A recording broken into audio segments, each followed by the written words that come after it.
No. We all answer to someone.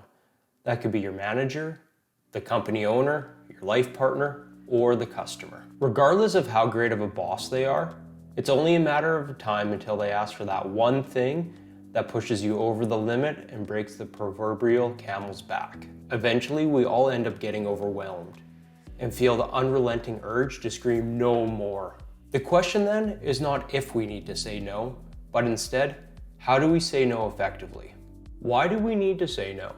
We all get paid to do a job, but very seldom are the roles and responsibilities perfectly laid out. There will always be new problems that come up and fires that need being put out.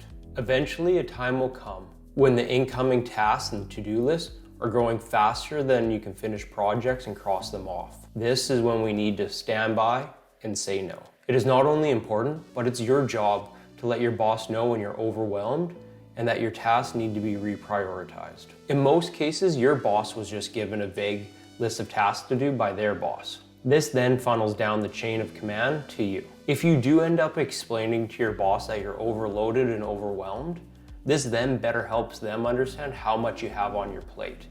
And then they can better realize when they're assigning you tasks and priorities to make sure that it's the most important ones. In addition to this, your boss then will have the opportunity to review, reassign, or delete unnecessary tasks. But why doesn't the boss already know that I'm overwhelmed? Your boss is a human and not a mind reader. They will not know when you're overworked, overloaded, or overwhelmed. Their job is to give you tasks that will help the company win. It is then your job to execute those projects and to give feedback or ask questions when you're unsure of what to do or what your priorities are. It is your responsibility to educate your boss when you need to be reprioritized or that you're overwhelmed.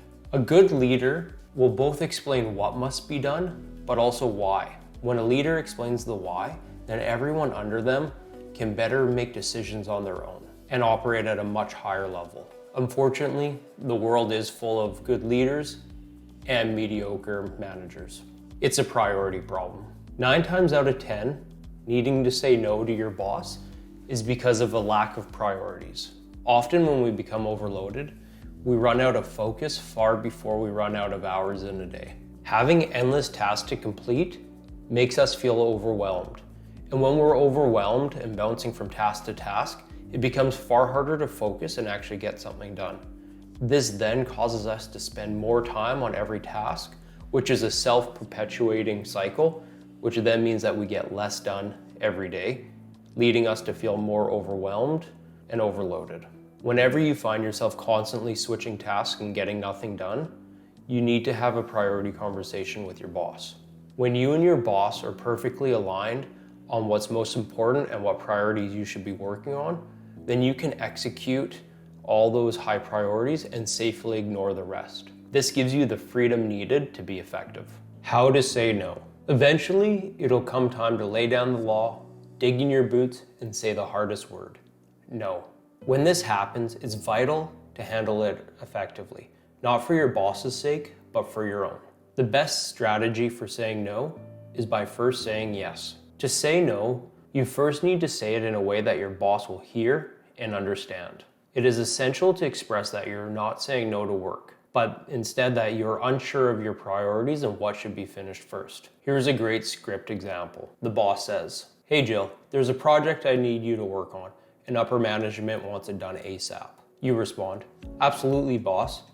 I would love to, and thank you for thinking of me. But before I start, can we review my priorities to make sure that I'm working on the most important task?" The boss then responds, "What do you mean? I thought you were all done your projects and looking for something to do." You come back, "Actually, I've been working on project Y."